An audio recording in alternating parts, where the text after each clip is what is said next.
What's poppin', everybody? Hello and welcome to Popcorn Culture. My name is Ben Carlin and I am your host. Here with me today is my brother Jay, who will be in every episode. The other host, as some people call me. Yes, I think so. I think so. In fact, I may have just seen you posting as the other host on Reddit. That's true. Yeah. If you didn't know that one of the questions we'll get to today was like, I've been posting this everywhere and people were being mean. And I was like, people are being mean? What? I know, yeah. So I went and found their post where they were trying to get information about a theory we alluded to.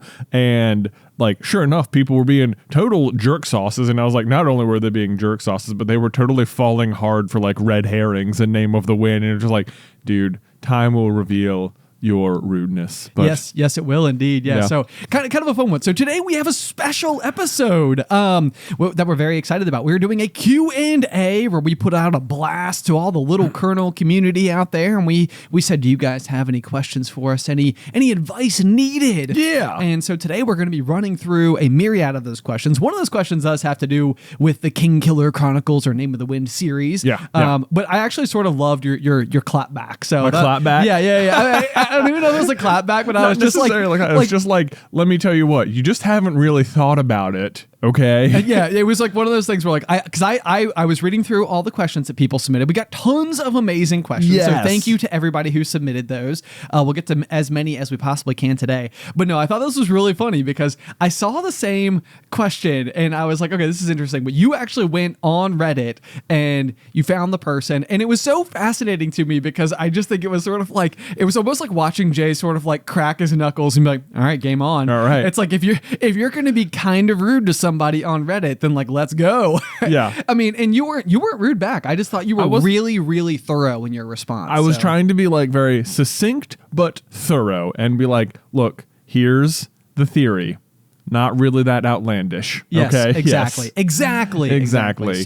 So we see you. We'll get to that question here in just a little bit. But in the meantime, let's go ahead and just dive on in. Let's just do it. With question number first from JP Waynick that says, how many eggs do you think you could eat in 24 hours? The goal is to eat as many as possible. Oh my gosh. So I looked this up. I was like, I wonder if this is like an existing world record or something. And I couldn't find a world record for 24 a number of eggs in 24 hours, but I did find that the world record for hard-boiled eggs in one sitting is 143. Which in how long? 3 minutes. 3 minutes. Insanity. Insanity. If it was 143 in 24 hours, I would have thought that it was insanity. I know. That is almost one whole egg per second. I mean, 180 seconds in 3 minutes. So, I mean, just shy. Right. 37 seconds shy. Yeah. I mean, so that's impressive for 143 hard-boiled eggs. I don't know how many eggs I think I could eat in 24 hours. If this guy did 143 in 3 minutes, I feel like saying like 150 over 24 hours seems reasonable. It seems reasonable, but like at the same rate, like one of the Jay versus Ben like concepts that we've thrown around here in office before is to do the Gaston song, which is just like, you know, he's like, when I was a lad, I ate 4 dozen eggs every morning to help me get large. Yes. I didn't mean to go that far into it. That's okay. I liked it. When you catch the rhythm, yeah. But then he says that he goes up to 5 dozen eggs as an adult. And you're like, so literally the challenge in my mind wasn't, can Jay and I both eat 5 dozen eggs individually, but together could we eat 60 eggs? Yeah, so basically what I'm imagining is a world where we have like a tray set before us, and it's basically just like, you have 1 hour, start eating. Can you both consume approximately 30 eggs each? Yeah, got 1 hour too. That would mean that you had like 2 minutes per egg per person. Which, I mean, you know, based on this person, seems like it shouldn't be a problem at all. Shouldn't be a problem at all. How are you imagining the eggs are prepped? Okay, that's the other good question, because I always imagine scrambled. I always imagine scrambled as well, but for some reason scrambled feels like it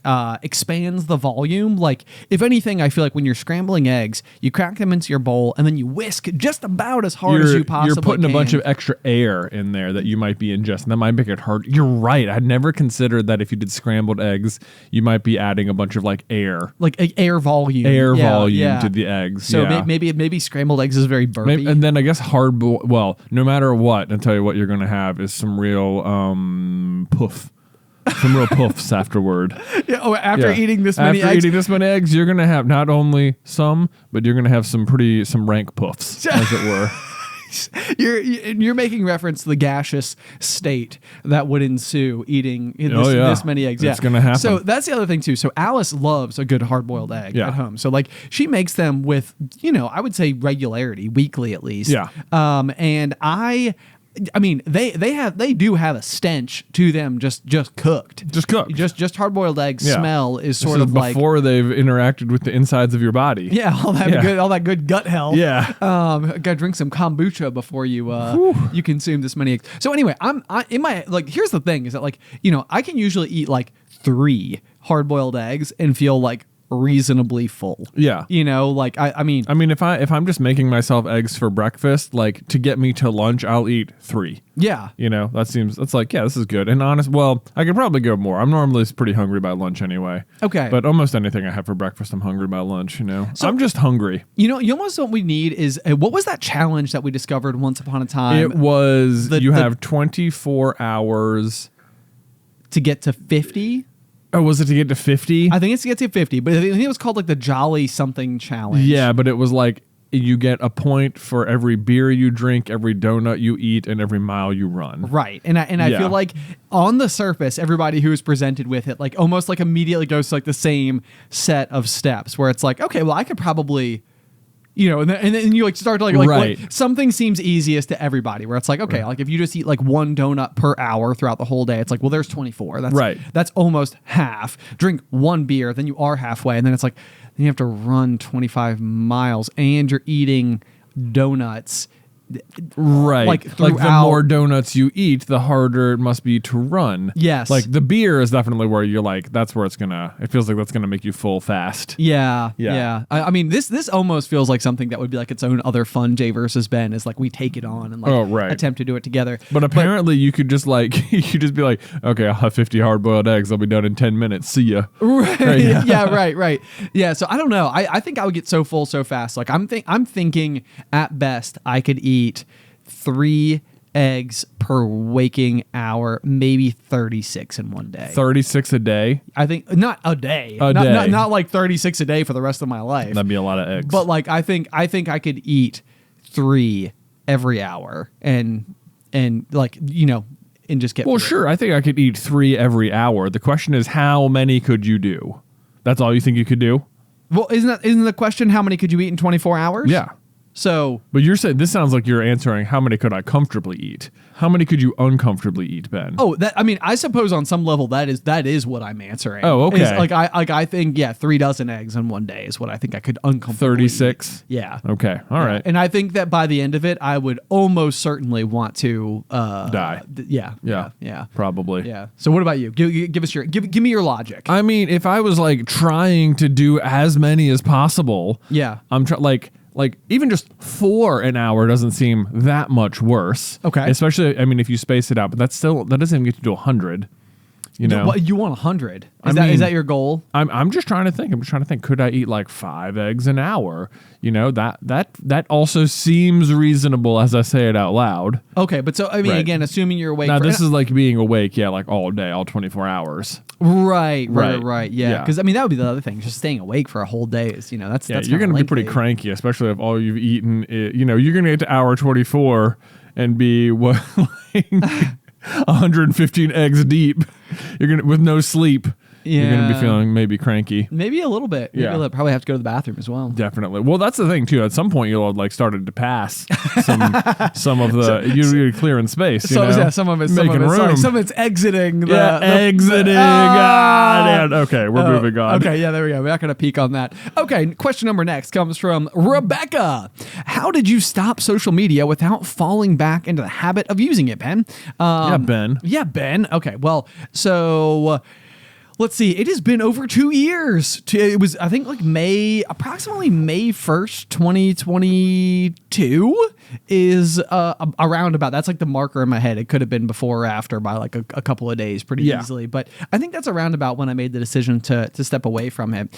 And what was weird is that it was just kind of like one of those things where as much as I was using it, I didn't it was almost like once I made the decision, I guess it's just like anything else where it's like you have to do it because you want to, like it's so many other things like where like if you wanted to get into like exercising and like and you're finding like you're having difficulty like getting out there and doing it, it's like maybe you like the idea of exercising more than you actually like exercising, and so then it becomes like this big uphill battle because it's like I want to do it, but I can't do it, like I can't make myself do it. So it must have just been the case that like I was just like ready to exit. I think that I could tell it wasn't really like helping my mental health. I think so much with social media, it's like I think a lot of people don't necessarily like want to be on social media. It's just like you get it because it was fun at first, and then it's just sort of like it's so habitual that you just can't stop. But like I have taken like Facebook and Twitter off my phone. It's like once they're off my phone, I'm not like oh god, I really want to check Twitter, like I gotta check Facebook, but it's like in the meantime, like I still have Instagram on my phone and I will open it all the time. Right. And it's not like and part of like the reason I keep Instagram around is because I feel like I should be on there because of what we do as a way to like post stuff and share things. Like it seems like I should be on there, but like if I deleted it, I don't think I would be like, oh god, I just miss Instagram. It was great having it on my phone. Right, like it's not one single time have I ever like gone to the app store, like hovered over like the reinstall button on Instagram and been like, like, okay, Ben, you can do this. Like, breathe through it, like you're good. Okay, you're good. Like I can walk away from it. So like, but the other thing that I read that like sparked it for me was a book called Dopamine Nation.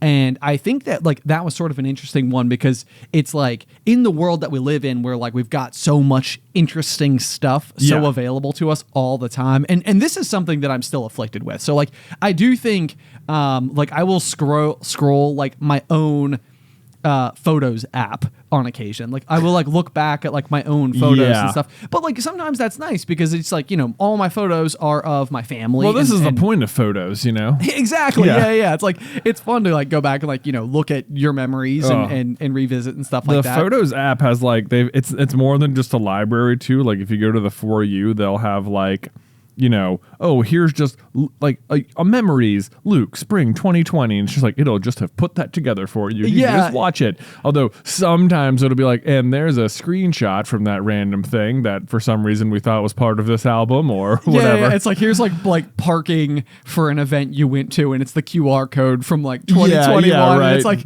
why is this in there? Like, oh, right. Because that was, I took that in the parking lot. So I remember where we parked after we left the stadium. Yeah. Yeah. But I guess I took that picture on that day, and so it seems like it's part of the event. Right. Yeah. So that can occasionally happen.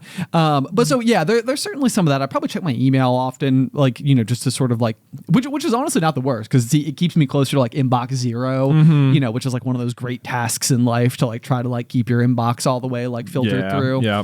So I try not to I honestly email on my phone. I try not to look at it. Oh, that's good. That's good. Yeah. But I think that is it's like a leftover thing for like now, like as the people who own the business, it's probably something I should be a little bit more on top of. But like once upon a time when I worked at the concert venue, it was very much like when I am not here, like they wanted you to, be checking it all the time and just be like, oh yeah, you're always working. There's just like, I was like, if I'm not there, like they're like, it wasn't on my phone. So that was like always sort of my like out. But it was like, I remember there being times where like, oh yeah, what if we got you a phone so you could have email on your phone? And it'd be like, no, don't want it. I'm not. I like, what's great is not having it.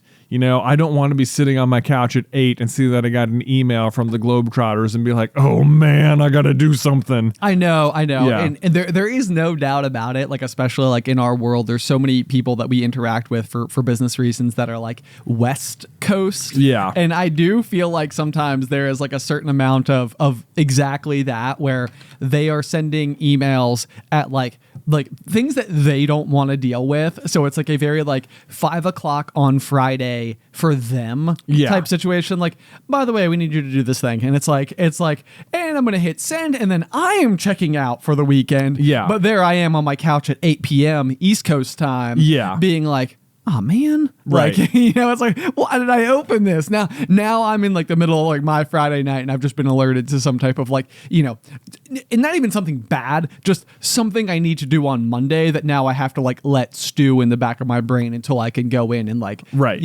check it off. Right. And if you just didn't open your email, you wouldn't even know. Right. Ignorance is bliss. Sometimes it can be, Right. at least until the dedicated moment where like the actionability can come into effect. I know. There's like there's times when it's just like, wow, now I had to think about that all weekend and I didn't need to, and it didn't make any difference because it was something I could put off. And there's other times where it's like, this is an urgent thing that I need you to see right now. Yes. But like typically for urgent things, then they just like text you, Yeah, or right, call right. you. Like email's not going to typically be the way to get a hold of someone like that. It is really funny to me that there's almost like that email is almost like a very like passive. It's interesting that like of all the different digital ways you could communicate with somebody, like on some level, like an email and a text are not that different. They're both digital text-based means of communication, but one of them has like a slightly greater degree of like urgency, or almost even like intimacy attached to it, where it's like if somebody like steps outside of the bounds of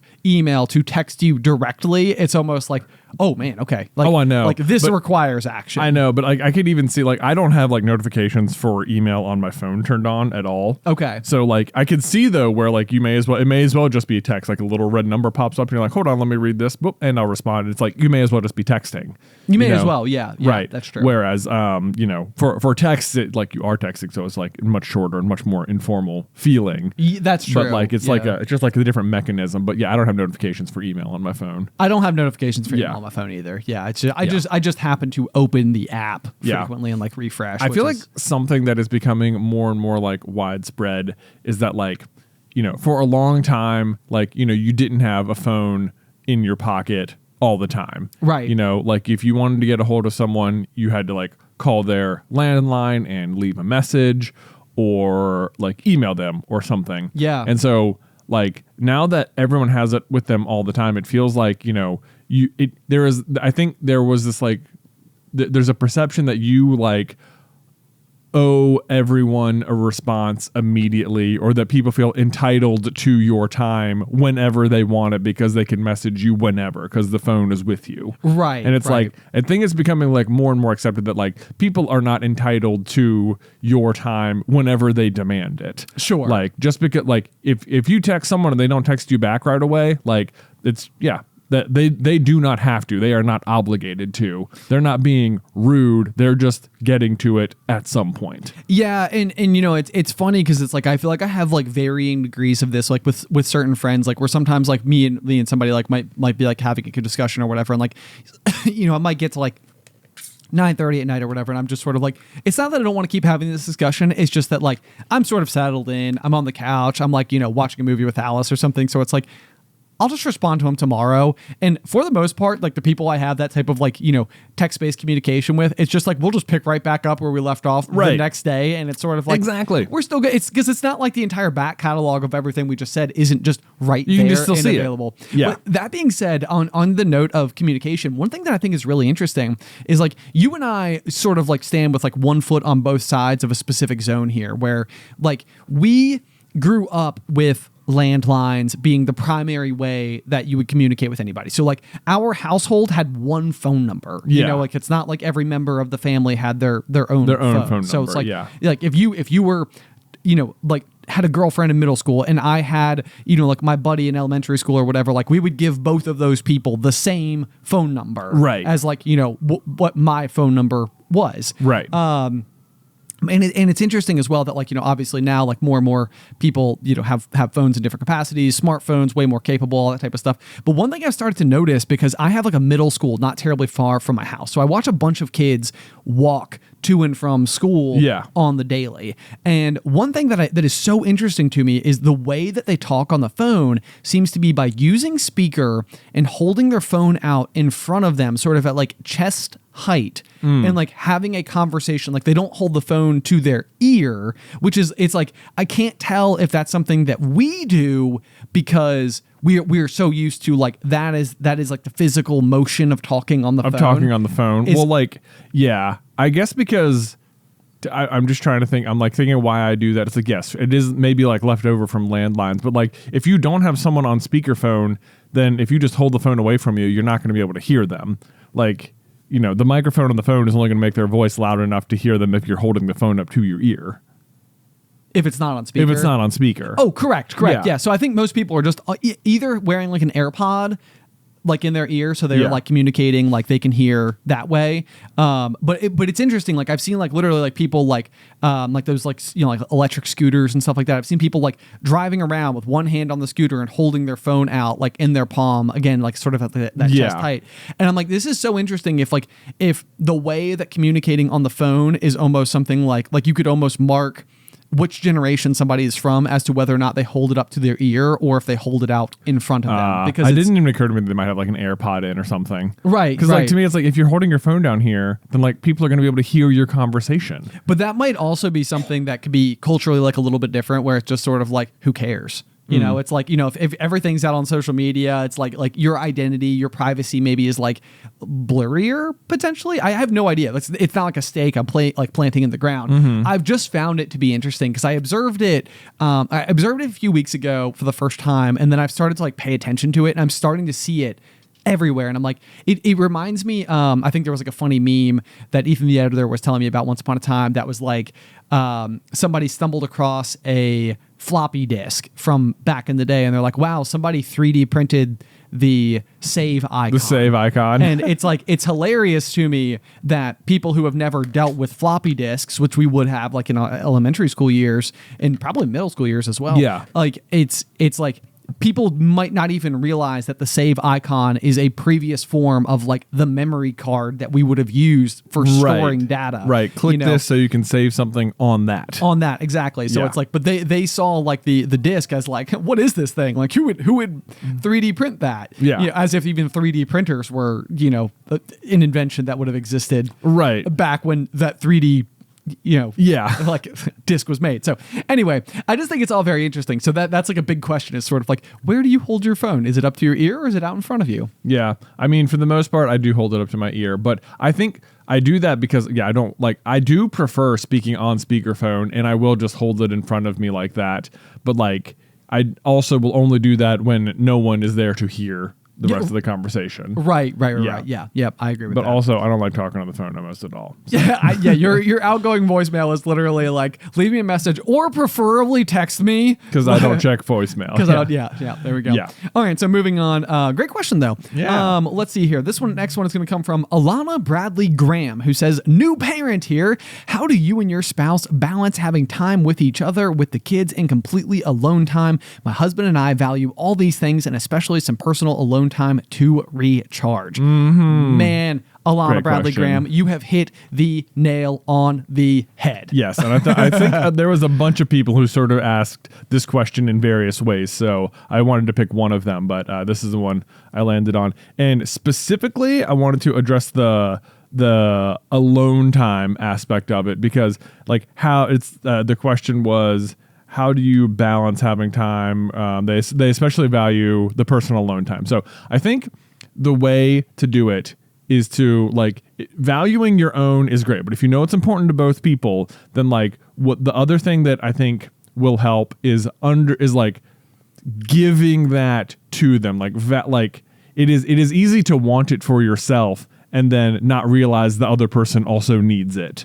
Yes, I definitely, I think you're totally right about that, because like Alice and I think have like stumbled into a pattern of behavior that we've just realized that like is happening. But it's like, we both get home from work. It's like 5:30ish, and we both, are then in like neither one of us wants to have the other person sort of like it would never feel acceptable for me to like come home from work and just be like, I'm going to go up and hang out on my computer for a couple of hours. You got Addie, right? Like, right. But at the same rate, realistically, Addie is not it doesn't require such hands-on, attention from both parents for that window of time. But it's also like one of those where like both either Allie or I might feel guilty for going and doing something just for personal enjoyment, while the other person does like parental duties. Yeah. But I think the fact is that it's like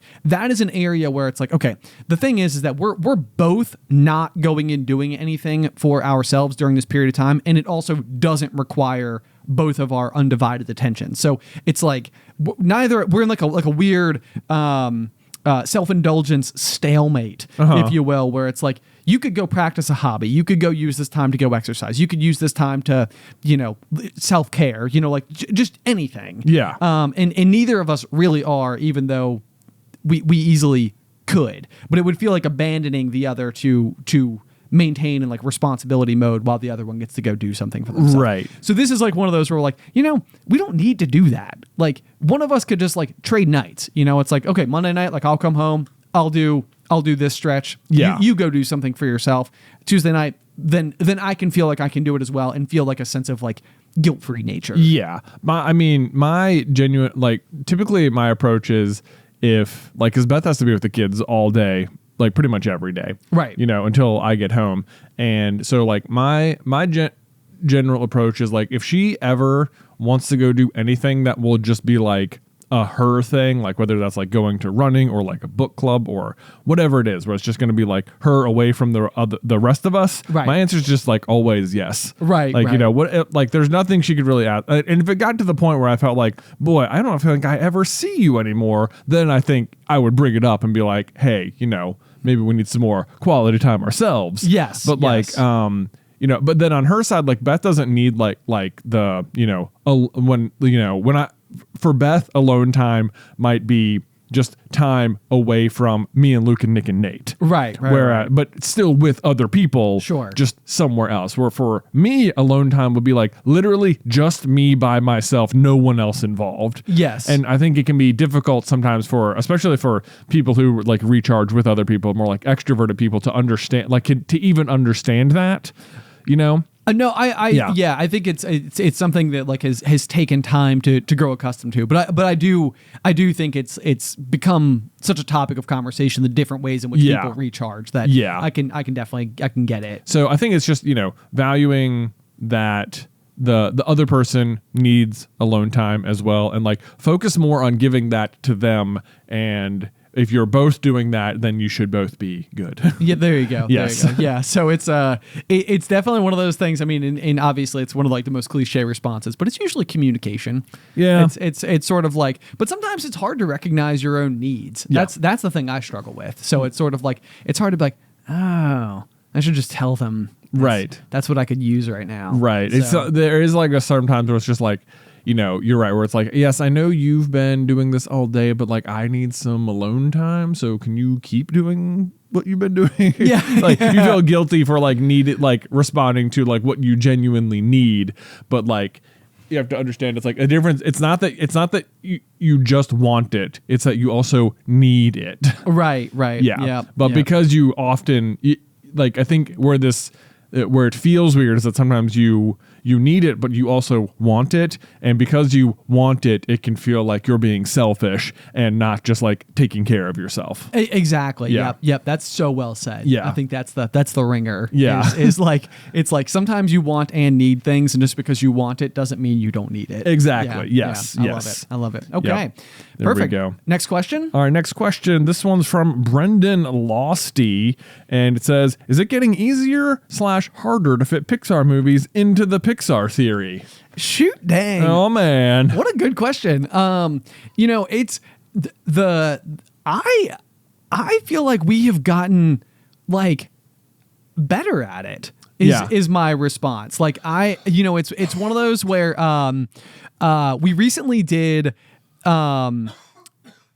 we recently did a video with new rock stars where they reached out to us and they were really, really good about like all the communication and everything. But they were sort of like, we want to do a video that's like disproving the Pixar theory. And so basically what they were doing was going through the whole thing and trying to find like some of like the stickier points, like the period of time, like where cars exist on planet Earth. And like, they're not things that we as people who continue to try to build on the Pixar theory we're not like unaware of the challenges of fitting them in there. Like we recognize like, you do have to sort of like want to subscribe to the idea in order to make it the pieces of it fit. Like your goal going in has to be, I want it to work. Exactly. Yeah. And so the big thing that we've always said about the Pixar theory is that it's sort of like, disproving it is sort of just like deciding that it's no longer fun to play sports. It's like that's fine, but we're all here to play sports, like we all have fun with it. So disproving it isn't fun because that's just like shutting the lid on the game. Right. And we don't want to shut the lid on the game. Right. But so what was interesting to me is that when we were going through that process of like, them sort of like battle testing the Pixar theory and asking us to like defend our positions and like see what we can come up with and everything. Yeah. It really wasn't more of the recent era films that I felt like we struggled to defend our points on. I mean, it really, I mean, like I said, Cars,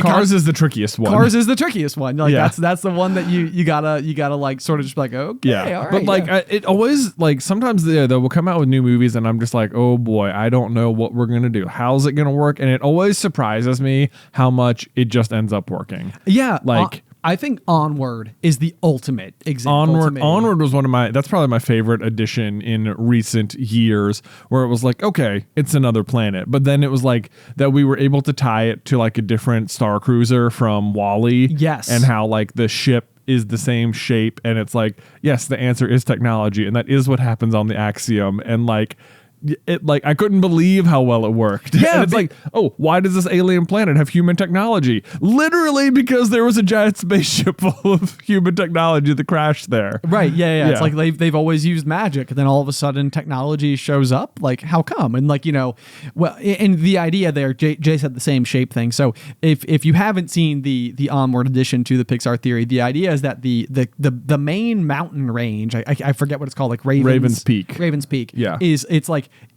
It is like the point of it is like the tail end of an Axiom. Yeah, like if you ship. line them up, it's the same shape. Yeah, and it's like it's really like kind of like uncanny. But so I mean that it is on some level that a coincidence is like, maybe it's a coincidence. Like that's fine. Like I don't need it to be the intention of the animators for it to work. But then once you go from there, it's like so many of the themes of WALL-E are sort of like the effects of like like consumerism, artificial intelligence, technology, pampering, and then like a lot of those ideas are then sort of like thrown into the themes of Onward, which is that like the world has lost its magic. Yeah, the world has lost its magic. Everyone's surviving and not living. Yes, exactly. Yes. It's like, then like Ian and Barley, like their whole thing is sort of like meeting in the middle of these two things and finding a way to like rediscover their brotherhood and a sense of family and all sorts of everything. So, I don't know. I don't think that it's been any more challenging. I think if anything, it's just been more fun to get so much more acquainted with it. And then next up we have Inside Out 2, which is going to be real easy to fit because it's just Inside Out again. Yeah. So there's that. I'm sure there will be interesting ones. There are, Inside Out 2 though, there's like, they're really starting to pump out the trailers now because they're very close to release date, and it's like, and they're like starting to be the merchandise and stuff, and like there is a part of me that is like, the more stuff that comes out that just shows 9 emotions, and I'm like, oh man, I really feel like they're gonna have a 10th one. I really feel like it, and they're doing such a good job keeping everything under wraps. Like if there's a 10th emotion, then all of their marketing has to be aware of that and like keep that spoiler out of it. Oh, sure. Like, and I'm like, it just feels like there would be 5 because there was 5 more, and right. Yeah. Yeah. And they all seem to sort of have like an obvious like counterpart. They all seem to have a counterpart. And then it's like, even if there is though, but it seems like anxiety is the other, like the new big one, which also, I mean, I don't know. I'm still like, part of me is like, the more that comes out that doesn't include a 10th emotion, the more I'm like, we're just completely wrong. There isn't one that's just 9. They just added 4. That's all. And then part of me is like, no, they're just committing to the bit. They're just committing to the bit. They can't give you the spoiler. You have to think there's only 4. We'll see. So we'll see. We'll see. We'll see. Yeah. Anyway, So exciting times ahead. Okay, so moving on to our next question from Martha S. It says, I'm about to graduate uni and I'm feeling a bit lost. How do you deal with that? Oh boy. I mean, yeah, right. Whew. I think that, this is another question that I felt like we got asked in like a myriad of different iterations. And I think it makes sense because we're inside of the month of May. A lot of people are either graduating high school or university or college or whatever, during this particular time frame. This is like a question that I personally feel like I relate to in such a massive way. Like another question we got a few times on the list that I could like sort of tie in here as well is like, when you two were kids, like what did you want to be when you grew up? And it's like on some level, like the honest answer to that question is like, I'm still trying to figure out what I want to be when I grow up. Sure. Like, it's kind of like one of those, like, I think it's hard to explain, and maybe it even sounds like a little bit like cliche that like everybody is all of us are still, no matter how much it seems like people have it figured out, I think on a lot of levels everybody is still trying to figure it out. Like nothing is ever going to come at you all at once where you have to like solve problems that are still like 10 years ahead of you, and 10 years from now you will like be more prepared for the problems that meet you like then, right? Like, yeah, because not everything happens all at once necessarily, and you will have time to like work through the individual major decisions in life, and as you like are able to like, it's hard to think about making all of the decisions about your future, which I think like when you leave college, it's almost like a funnel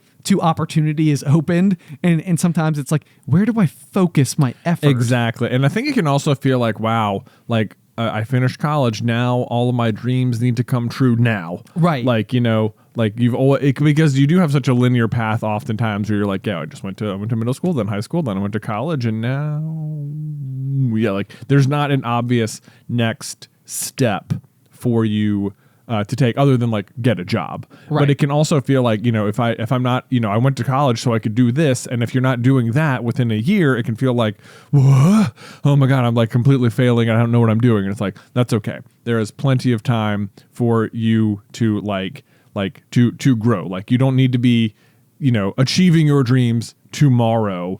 Like there is a, like it will take time. You will have to get a job. You'll have to work your way up. You will have to, get everything in order, and it will all happen for you. It will, yeah. But I think that this was something I definitely struggled with. I mean, basically a lot. Like I really, like I did not know what I wanted to come next, and I think that like also like I didn't have like a lot of confidence that I had anything like real to contribute, because like sometimes I think even like in like TV and film and like whatever, it's like you see all this stuff, or even just like content creators out there in the world, it's like it seems like they're all like good at things, and I was like, I don't really know what I'm good at.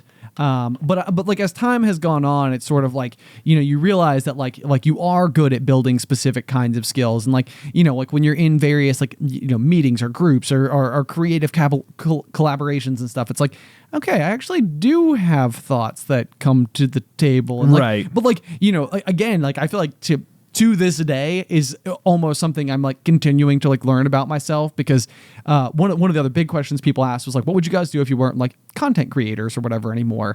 And I'm like, for the longest time, that question would have scared me just absolutely to death, because it would have been like, I don't have anything to offer to any office space anywhere. Right. And it's like, I think it's like slowly but surely at age 34, I feel like I'm starting to gain some confidence that like, okay, if it ever came to it, I think I would have something to give. Right. And like, I feel like I don't know exactly what that thing would be, but it doesn't seem like I've ever been in this situation where I didn't have ideas. Right. And maybe I'll learn whether or not those ideas are good, but then the more you learn about the field that you're in, the greater scope you have. That is experience. Yeah. Like, and then the more experience you have, that's usually what makes people excel at their jobs. Right. And reliability. There you go. Yep. So anyway, you got this. You got it.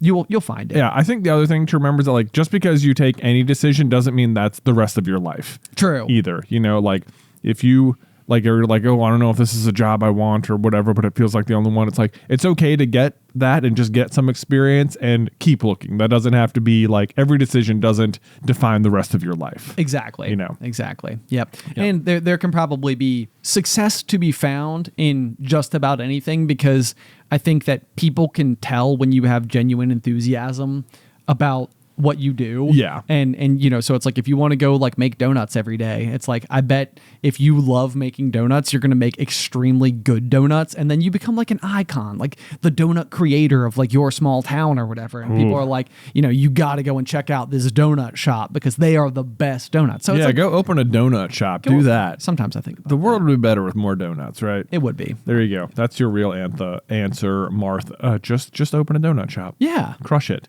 All right, next question is from Michaela Daystar, and it says, you've been doing the pop for several years now, and the purpose of the podcast shifted rather early on away from your original vision of extended conversations about the fandoms you cover on SCB, and towards more of an ongoing and wide-ranging conversation between brothers about your lives, perspectives, curiosities, insights, and questions you are living. My question to you is, as you look back on these years of the pop, what has it meant to you as individuals and to your relationship as brothers to have created this space that can hold whatever you wish to bring to it?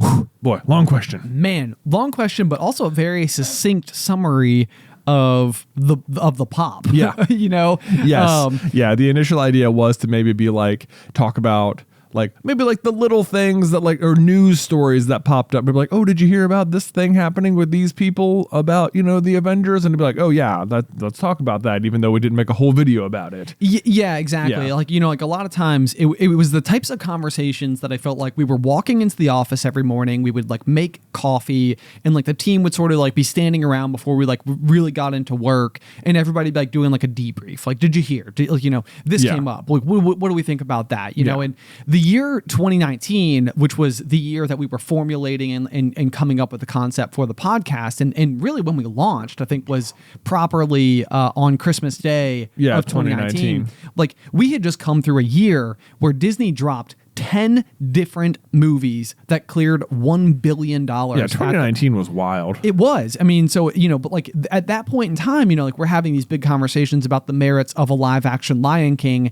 that doesn't actually feature any true like live action characters, you know? So it's like there was a lot of conversation to happen about that. Like, what does Avengers look like in a post Endgame world? Like Game of Thrones, how do we feel about the ending of that? You know, there's Frozen 2. Is this a franchise that's being, you know, milked, or do we need Frozen 2? Like, you know, there was such like obvious and big and centerfold discussions that I think were happening. And for, you know, obviously 2020 led into the pandemic, which sort of like closed a lot of this kind of discussion and world down. And it's almost felt like we've entered into like, I mean, I'm not so cynical about it that I would call it like a dark days, but it hasn't felt like there's been this like focus that has come from like where everybody is all dialed into like this right now. Like, right. Like it feels like 2019 was like the climax of going to the movies like ever. Yes, yeah. You know? Like, I mean, in reality, it almost feels like it reached like an all-time high, right? Followed by like potentially like an all-time low, right? Which is, you know, which maybe it was never going to follow it up, but then it also everyone got slammed inside because of the pandemic, and then everyone just sort of started doing streaming, and then even when they were like, we can go back to the movies, people were like, well, but do we wanna? Yeah, you know. So it's interesting because it's like the big curiosity to me has almost always been like, if we had launched this podcast in 2018, what trajectory could it have taken? Right, like we've had a lot, because as soon as we started it, like all those stories just sort of got like, well, there's not stuff happening in Hollywood because there's not stuff happening anywhere. Exactly. Yeah. But even so, I feel like even just a very early on, we started veering into just stories about our own lives and stuff. But I think honestly, it is. I haven't really looked back. I don't like lament that the podcast took a different turn from maybe where we initially thought it was going to go. Like, because the podcasts I enjoy listening to the most are more like what the pop is now. Yeah, you know, it's almost like the ability, and people have sent this feedback before, which always makes me so happy to hear that it's almost like you're just sitting down with friends to have a conversation. And so it's like, even if like that conversation is just happening like, in your ears or whatever, it's like, I'm hoping that we're discussing things that are thought provoking that even could cause you to like, pause it in your car if you're on a road trip and talk to your, the person with you. Yes. Who's your passenger, to be like, what do you think about that? Or like, oh man, that makes me wonder, or like whatever. Like those are the moments you're really hoping for. But like beyond that, for me, like personally going through the past several years of the pop, I actually feel like have been crucial in a lot of ways to like major elements of like self-discovery. Yeah. Where I think a lot of times like I'm coming in and you and I are having like very focused discussions. It opens the door for us to like revisit like moments of our lives. And it's sort of like the different perspectives I think have shown a lot of light on like, what is it that I'm actually feeling that could be different from like what you're feeling? Right. And so like, I think the pop has helped me grow as a person rather considerably. Yeah. Like I think I've learned like a lot about myself through the discussion. I know. It's like such an interesting way to be having conversations, because like we'll get questions from other people before too. Like, how do you like, how long does it take you guys to do this? Like, is it scripted? Like, do you know what you're going to talk about ahead of time? Like, do you, how long are the breaks? Do you just sit down and talk? And like, sometimes we'll be like, yeah, we just sort of sit down and like, we'll have like bullet points, but we'll just talk for an hour. Like people, like I've talked to people who like can't believe it. No, I know that yeah. like that. Like, how are you even having the conversation? And it's like when I think about it, it sort of makes sense sometimes, because like I don't have conversations with anyone like I have with you here, where it's like an extended just talking about anything thing. And I'm like, why is that? Why aren't conversations with other people like this? And I think, one, because it's a very intentional conversation. Like that's what we're sitting down to do. Right. And then two, we also know that like there is an element of someone watching or listening Sure. as well. So it's like, I want to like really listen to what you're saying, and then also try and provide like my own genuine response to it, but then also maybe try and incorporate some other perspectives as well. Yes. To try and like represent the people who might be listening who can't speak back to you in the moment. Exactly. Yeah. And so it's like, and then there's like a, if I'm just talking to someone, maybe I'm not trying to like be as entertaining or something, but like there is an element of like, I do need like, hopefully I'm being entertaining to the people listening. I think sometimes there is a potential carryover into just like casual discussion in my life where sometimes I think I'm so wired at this point to this like this style of intentional conversation that like if I'm sitting around like a fire pit with my friends, on like a Saturday night or something, sometimes I almost think like I go into like I wouldn't say like podcast mode, but it's like this gear where I'm like, let's try to have a conversation like this. And I do almost think at times it can catch people like off guard. Right. Like I almost think that they're like that they don't necessarily, they're like maybe it's like going out, like somebody being like, hey, do you want to go for a run? And then you get out there and they're going like 6-minute pace, like, like flying. And it's like, okay, when you said go for a run, I thought you meant like casually jog down the street and have a conversation, not sprint, Yeah. And so sometimes like, I suppose you could potentially look at this style of conversation like that. Like it's while we're not fast paced, while we're not talking like, intensely about anything in particular, it's like, it is a very focused, intentional discussion. Yes. Yeah. So overall, I'm happy with where it has gone, and I feel like it is a different way to even just talk to you, who I talk to all day anyway. Right. But it's like it does. I don't know. I do feel like I know you better for the podcast. Yeah. For the podcast having existed. I agree with that. I agree with that. Yep. All right, let's see. Next one is from Peyton Rose. They said, how hard was the transition from an adult trip to a family children trip to Disney World? Any advice for taking kids for the first time who usually go without kids? Oh, man. Oh, boy. Let me tell you.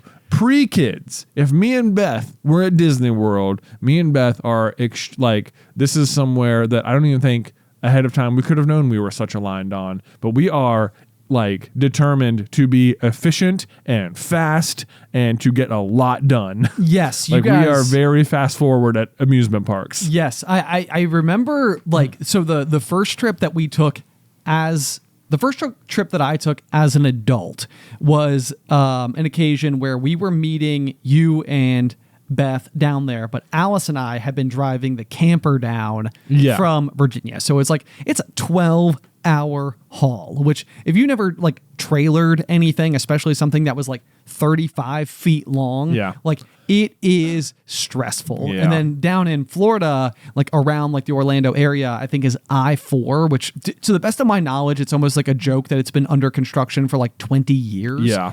And so the morning that we like wake up at this like terrible motel and we're going to like the last like 20-minute stretch, the idea is basically to get to the campground at Disney, Fort Wilderness, I believe is what it's called. Yeah, where the campers park. Where the campers park. Mm-hmm. The idea is to like go park the camper and then get to, I believe, like rope drop at maybe Magic Kingdom. Yeah, Magic or something. Kingdom. We have to take the ferry. You got to take the ferry over. And I remember like I am straight white knuckling it, like through this thing. I'm like, I am freaked out about like attempting. I've only owned this camper for like 3 months at this point in time. Right. Like it's barely been a part of like my life. And maybe a little bit, but anyway, it doesn't matter. I'm not very good at it is the point. And I remember you guys are like, let's go. And I'm like, y'all, I need to just sit down on the curb and like do breathing exercises. I think like it's so funny because like in the moment it didn't occur to me that like hauling something could be stressful for you, Ben Carlin. Oh really? I was just like, yeah, like Ben is at a truck forever and he drive he already drove all the way down here. Like of course he's just awesomely good at it. Like, it didn't occur to me that like it even could be stressful to you. That's so funny. Yeah. So no, I mean, which is totally fine. But like, so back in the day though, our intensity towards the parks was like much more fast paced. It was like, let's get a lot done. You know, like get there early, stay there late. Like, and it's like one of those things like where fireworks at Magic Kingdom are like one of my all time favorite things, especially when they've got like the happily ever after. Music playing and stuff. Like I could just turn that song on like in my car and just get chills and like sans fireworks. Yeah, exactly. I love it. And the number of times as a parent going that we don't even stay for fireworks. Oh, because I know. It's like, kids are done. Kids are done. They're exhausted. Everybody's tired. You have to recalibrate what your expectations are. But I also think that like being able to share the experience with your kids is like, it's like if it used to be fun to ride Thunder Mountain 3 times in one day, it's like the new thing that is fun is watching your child go and give Goofy a high five. Yes. And it's like they're completely different activities from one another, but they are equally fulfilling. Right. It's like that is a good way to put it because it's like, you cannot be hoping to have the same experience you had without kids, but just now also they're there. Yes. Like they will change the experience and you have to like alter your expectations for what that's going to mean. And it can be hard because like the things you don't do when you're there as an adult, you don't do because like to an adult, it's not very much fun to just go stand in, maybe like meet Mickey Mouse or something. Like, are you going to waste 30 minutes standing in line to go meet someone in a costume? Like, yes, I did it plenty of times. Don't worry. Of course. I've got pictures with I've got pictures with Anna and Elsa by myself. Yeah, it was fun. It was a good time. But like, you might be skipping that. Whereas like with your kids, you might spend 30 minutes in line so they can go meet Mickey Mouse. And like, it's easy to like be staring at your watch like, oh my God, we're not going to make Thunder Mountain now, but it's like, but what you're missing out on is that like watching your kid meet Mickey is going to be as much fun as Thunder Mountain was hopefully. Right. Yeah. It's just very special. And then, the other aspect of this as well is that we've put a lot of effort into this particular thing and we do love going to the parks. Like it is a lot of fun. So oftentimes we do bring like our extended family, Yeah. like in-laws, Grandparents, grandparents, yeah. And so usually there's like a night where it's like the grandparents will sort of like volunteer to be like, okay, we'll stay home, you guys go do drink around the world at Epcot or Yeah. something, and it's sort of like, oh, all right, Yeah. and then you get to kick off your parent shoes and go have some fun. Exactly. So I would recommend if you can bring like some grandparents who are willing to watch the kids at night because they are tired too. Yes. That could be good. Otherwise, I would also say, try to avoid those gift shops. Oh boy, everything is within reach. It's all expensive. It is. There is a lot of stuff to buy at Disney World, and your kids are going to want to buy it. And just stare around them as much. Sometimes you won't be able to avoid it when you get off the rides because they will make you walk through the gift shop, which is by design. Yeah. And so that's tricky. That's just my hot tip for you. Also, get into pin trading. Oh, dude, do the pin trading because you know what? That is a great way for your kids to go into every gift shop and have an exchange where they walk away with something new that didn't cost you any money. I mean, other than buying the pins initially, but you can like buy like trader pins like online ahead of time for way cheaper, and then you can just trade them when you get to the park. So and then it's a lot of fun. And then it's fun. Yeah, you get to collect pins. So yes, it's good. And if you get a Pluto one, just send it to me. It's fine. There you go. No big deal. We have a PO box. No big in the deal. description. Yeah. No, thanks in advance. Okay, next one is going to come from Olivia in Sweden for our next question. Says, can you give me a prompt for my next book? Little did he know. So, okay. Oh, sorry, I came up with little did he know. Oh my gosh, sorry. I didn't realize. Yes, I saw you typing in there. My whole plan was going to be let's start a sentence with little did he know, and then just go back and forth and just randomly generate like one word at a time. Well, I was going to give of my book ideas. Sure. So, I boy. mean, it's just free for the taking. Okay. Well, if you want to. Okay. Well, then we'll do your exercise. Okay. All right. Does that sound you good? can choose. You can choose what sounds more fun to you. I thought for sure that Olivia was giving us the little did he know. I did not realize that you had included the No, I didn't. Yeah, it didn't occur to me that you were going to go and try and answer it beforehand. This is what happens every time we do the pop notes. I'll put in the slimmest of information because I know that I've got like a bucket load of things to say about it, and then Ben will skip over it because he's like, well, why would I talk about apple orchards? Like that was a weird note. And I was like, no, Ben, I had like 10 stories about the apple orchard. It's like, okay, well, you gotta give me more information to work with. This is the element of surprise, Ben. The element of surprise. Okay.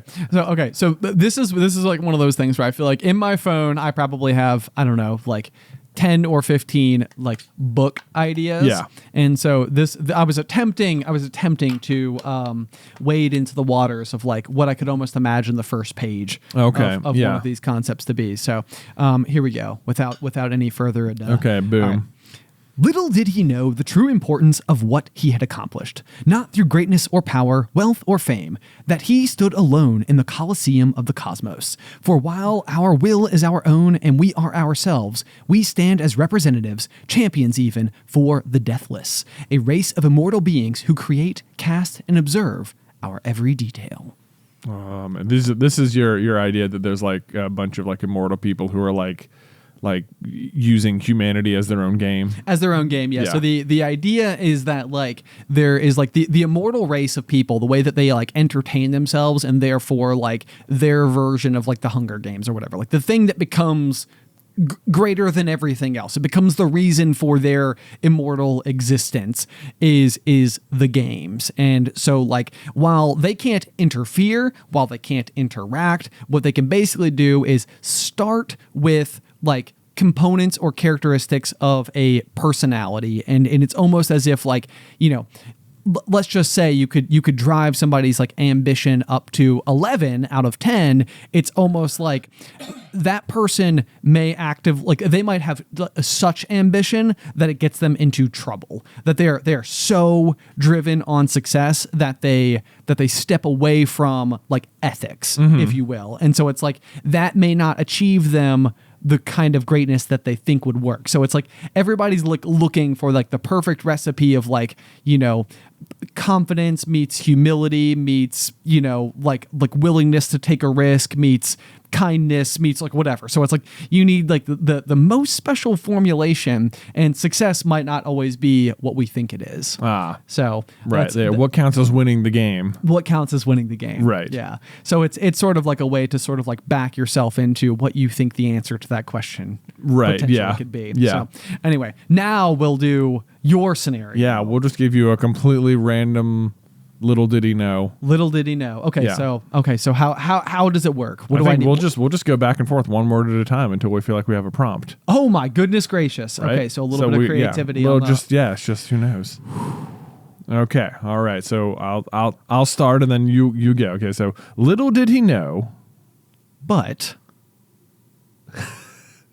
the end of everything was upon them.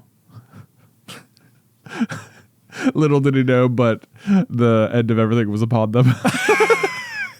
it kind of went dark. It kind of went dark fast. Should we try it again? Okay, sure. Okay. So go. Let me start then. Okay. Little did he know, Jackson was about to invent the first infinite energy crisis. He was about to invent the first infinite energy crisis. Yeah. There will be many to come. But Jackson, oh boy. Oh, Jackson. Why Jackson? I thought maybe starting with a name would give us, maybe they'll throw some personality in there. Yeah, okay. Yeah. Little poor Jackson. Okay, should we try one more time? He thinks he's doing so good. He's doing so good. He's working with infinite energy. I know. My problem was I felt like I kept landing on words like was and the and to. Right. And I was like, well, I don't know if I'm adding too much to this equation. Okay, should we try one more time? Okay. All right. Okay. Little did he know. Surely I can think of a word. Okay. Hold on. Okay. I gotta get back in the zone. Okay. Lead us in one more time. Little did he know Wondering about the biggest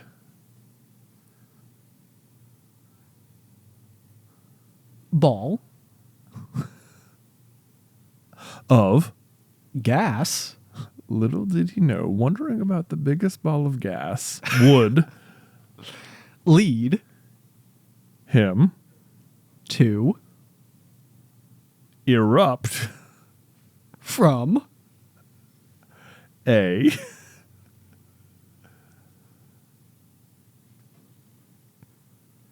spaceship. Little did he know that wondering about the biggest ball of gas would lead him to erupt from a spaceship. Here I am just wondering about it. Who would have thought where this was going to take me? Maybe we're not as creative as we think we are. No, man, this is all good. This is, you know what? They're asking for prompts, Ben. Who knows how they got there? Prompts have been delivered. Prompts have been delivered. If you can't write a bestseller out of those, I mean, there we go. You know. Olivia from Sweden. Enjoy. Let it. Please send us a signed copy. Welcome. All right. Next up is a from Ducky. What is something you wish you could have told your college age self? Boy, just start buying all that Bitcoin, man. Yeah, that would have been a good one. Right? Yeah. Just like you got like $100. Just like, dude, got like 50 Bitcoin, man. Yeah, it will work out. Dude, just don't lose your password. Remember it. Just don't lose the account. Yeah. You're good. Yeah. So no, that's great advice. If you could go back to our college selves, I think if I were to give advice to my college age self, I think it would be to not take everything so seriously. Oh boy, I wish I could tell your college age self that too. Yeah. I think that so my big story about this particular era of my life, I swear I thought that this episode existed, and I feel like maybe it disappeared into the ether of popcorn culture-dom of some kind. But when I was exiting my senior year of high school. I was 18 years old. I was 1 week away from my high school graduation when I went camping with a group of my friends, and there were libations involved. And the following morning, I was we went like off-roading out into like the wilderness, if you will. So we were like 10 miles into Nowhereville. Yeah. And the following morning, we were getting loaded up to exit the premises when we had to we got these like bottles with us, and we're like, okay, so we got to decide like which car they go in, like my car or your car. So we like flip a coin. They ended up in my car, and then fellow GMA member Mike, assumed the usual position atop the roof of my vehicle. Regular. It's like what we did. We would go off roading. Someone would sit on top of the car, and they would just like effectively car surf. I mean, and we would do this like through suburban neighborhoods. We would, yeah, like through conspicuous areas, right? Where you would maybe where there were people who could see you. You wouldn't imagine that in the middle of the woods someone is like about to be in trouble for this. Right. Like honestly, I can't even imagine that getting in trouble is the outcome more than like slap on the wrist. Right, precisely. Yeah. And it to us, I think it felt just very similar to like riding in someone's truck bed. And it really was something that like in the moment, we did not feel like we were being reckless or like doing something that was like edgy or anything like that. It was like literally just something we did. But upon exiting through the woods here, I go driving past, and there is a park ranger who happens to be out like inspecting something, and he flags me down and basically like comes up to the car, and of course I'm freaking out because I feel terrible. My buddy like jumps back into the car, and we're like, I don't know, and I'm like, is there anything we can do? And he's like, well, there's something I can do, which is write you some tickets. And so basically, he starts going through the process. I'm getting like a ticket for reckless driving for having somebody like riding atop the roof of my car. Sure. And then he basically asks if he can search the vehicle, which is like one of those things to this day where I'm like, I don't actually know. Can you say no to that question? But I said yes. He goes through, he starts like ripping all of our stuff out of the back, like all of our sleeping bags and tents and all this stuff. So it's like all on the ground. He finds the 3 bottles. Right. And he then is basically like looking at all of us, and we've got like our 2 cars here in the convoy. And he's like, okay, you guys can make a choice here. One of you can just say, this was all mine. Like nobody else partook. It was mine. Or all of you are getting tickets. And it was like one of those things. Can't even prove you were drinking it, It's true. It's true. But, it's like one of those things, it's possession, I guess, more than anything else. And so basically at that point in time, the logic running through my head is like, well, I'm already in trouble. So like, it's like no point in having like everybody else go down with me. So I was like, it's mine. It's mine. It's fine, whatever. So and I think I'm sort of like in the same mindset, I think, as you a little bit, where I'm like, I knew I was in trouble. I don't think I realized how much trouble it would become. Right. However, it ended up being a lot more trouble than I realized. Yeah. And, like I ended up needing like a lawyer and had to go to court, where I then had to go to a weekend in jail. And it was just like, all of this is happening during like the period of time, like, like a year's like suspended license, a year probation. I had to do community service, I had to pay these fines. Like it was like so much punishment for like nothing. It was such a small thing. And it was just like one of those things where, but like I'm going through like my high school years or like my graduation. Like everybody is talking about like how bright the future is going to be for you and how great everything is going to be and how you're going to be doing these amazing things in life and way to go, guys. We're so proud of you. And I'm sitting there like, not me, like I feel miserable about myself.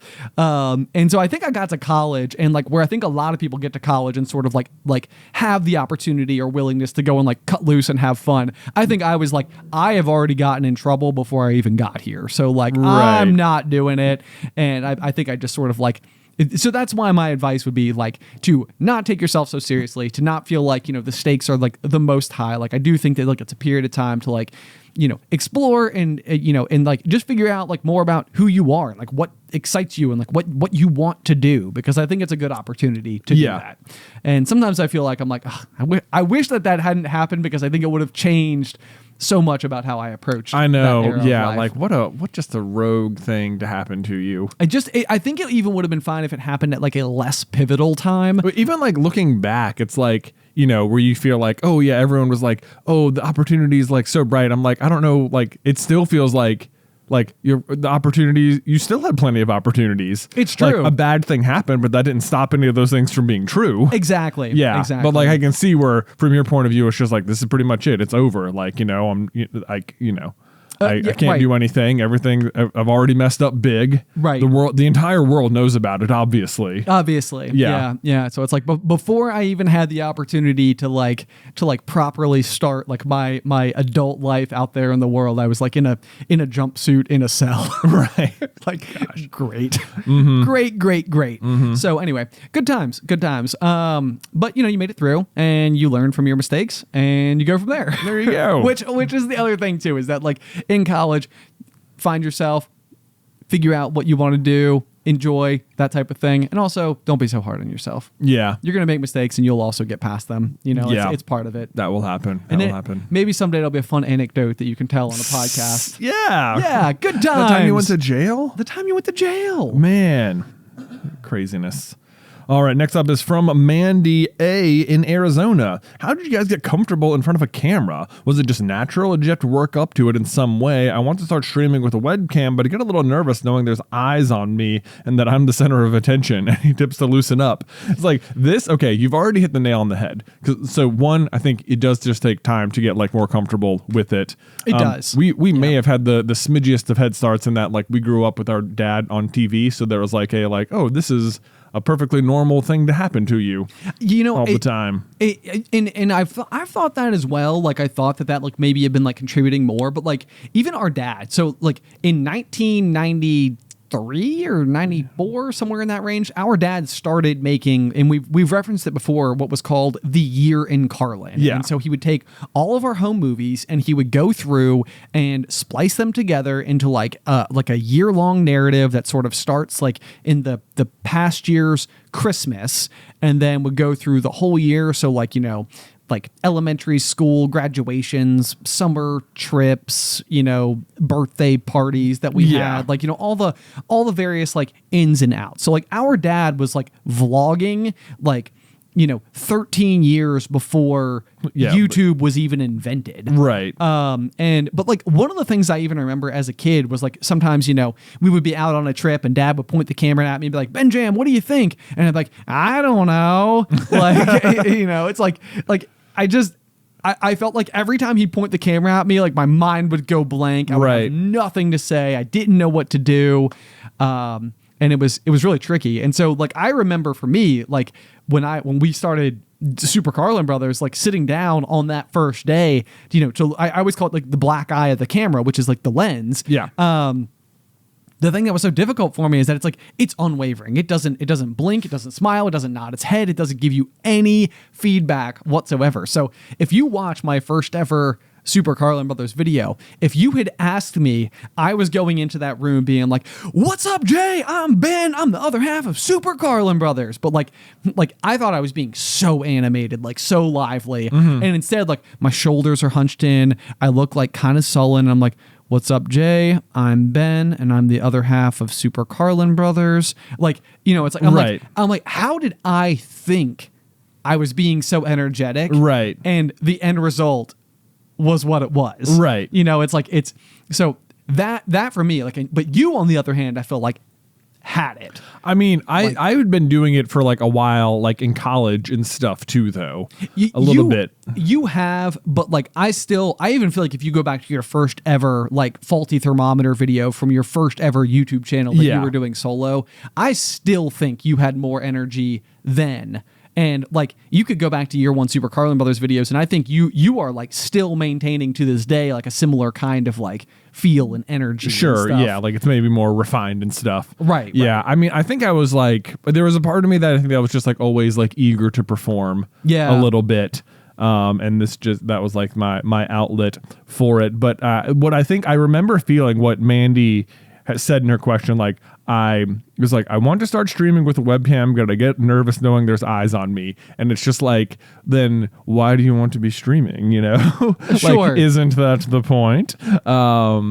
Because like, I remember like making the video and then putting it on YouTube and then being like so afraid that anyone would ever see it. Sure. You know? But then I was Yeah. like, but then why did you make it? You know, I was like, should I put this on Facebook? Should I get like a Twitter and put it on there? Or like, you know, what, you know, like, I want people to see it, but like, not like people I know to see it, you know? Right, kind of right, thing. right. Yes. But it's like, but if like, no one's just going to like find it. So I remember that was this like hurdle, not just like, uploading it was like hurdle number one, but then like, okay, it's up.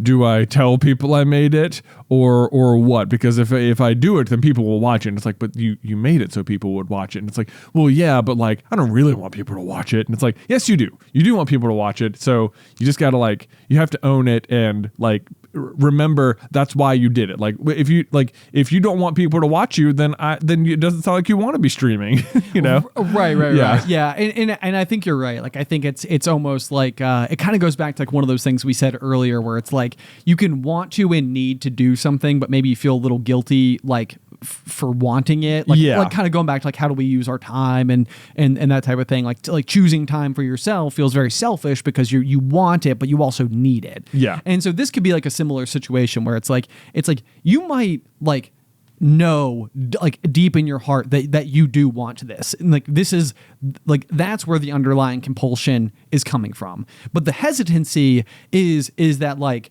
those early growing pains of like recognizing like, well, like if I do it, then people can see it and it will be there. But you do like, it's, I mean, if you've gotten to the point where you've asked this question, it's like, it probably means you are like sitting in your car driving around and you're thinking about it, or you're taking a shower and like, you know, your shower thoughts are like taking you to like, what would I say? What would I do? What would I go on about? Like, what would my appearance look like? What would my setup look like? You know? And I think if you've got like all those thoughts in the back of your mind, then it's like probably, you know, like let yourself get past the uncomfortable bits and start to like build that confidence, because it does come with time. Yeah. And you will get better at it. You will get better at it. Yes, Yeah. that's the best way to loosen up is just keep doing it. Right. Yeah. So there you go. Hopefully that's helpful. Hopefully that's helpful. There we go. All right. Next up is from Karen, and this is one we teased at the beginning of the episode. Yes. So be prepared for some Name of the Wind fun. She says, I need answers. I've asked this question to you 100 times in different places. Sorry, we haven't seen it. And I'm hoping this is finally where I get my answer. In a trivia live stream you did in June 2023, you mentioned a King Killer Chronicle theory about Kvothe breaking his own loot string and a few other things, most importantly the loot string one though. Please, God, can you make a video elaborating? I swear I've thought about this at least once a week since I heard it and can't make heads or tails of it. I posted it on the King Killer Chronicles Reddit asking if anyone ever heard a theory like that and was called an idiot many different ways by many people.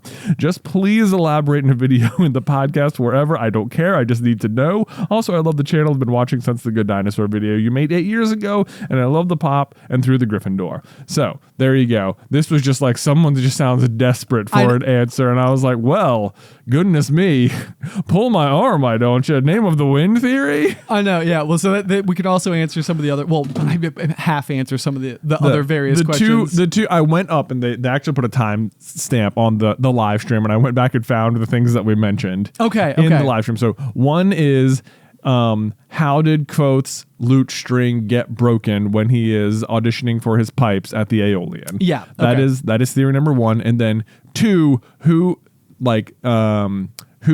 made the mom, who is actually practicing malfeasance against Kvothe? Okay. So yeah, I think that, those are two massive questions potentially, but yes. Well, I think for the purposes of keeping things light, because yes. you know, I know that not everybody listening necessarily is like deep inside of the franchise, but the big underlying idea here is that I think there could be a really big red herring that is going on with the character of like Kvothe's antithesis, which is Ambrose. Who is the Draco to Kvothe to Harry, you know? Yeah, exactly. Yeah. And so throughout it, like there are numerous occasions where we believe, and like Kvothe even believes as he's retelling the story, that Ambrose is responsible for things. But very often that is never actually matched with any evidence or proof right. that it actually went down that way. Right.